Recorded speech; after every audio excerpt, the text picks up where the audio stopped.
The tempo of the 20s was set by the First World War. After darkness, people craved light, speed, fun. Women cut their hair into neat bobs, wore knee-length tubular dresses, and let the good times roll with large quantities of bathtub gin. Modern aesthetics can be explained in one word: machinery.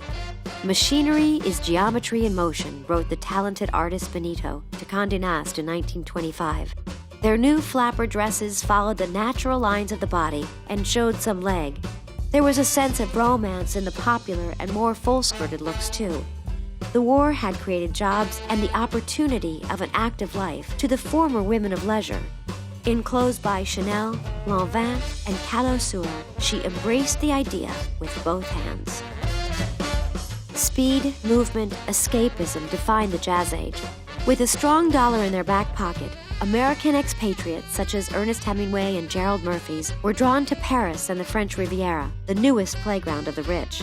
Vogue described the smart world as a nomadic tribe. Their migrations followed the sun and booze. Bimini Bay in the Bahamas was described as being just 45 minutes from Prohibition.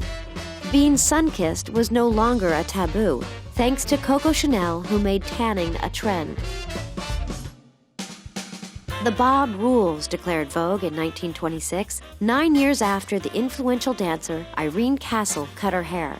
The topic inspired a 1920 short story by F. Scott Fitzgerald called Bernice Bobs Her Hair, and many editorials in Vogue throughout the decade. The cropped hairstyle worked well with the streamlined silhouette of the times, and the magazine credited this contemporary cut with the new craze for hats. The cloche hat and the bob did seem to be made for each other. Vogue covers of the Roaring '20s conveyed charm, chic, and luxury. Many of them were created by young Parisian illustrators whose work Condé Nast had first admired in the Gazette du Bon Temps, a small but influential French fashion journal. Georges Lepep, Charles Martin, Paul Eribe, and Pierre Brissot were turning things upside down by promoting fashion as art. Their storytelling pictures were examples of Vogue's desire to promote all that is new in art.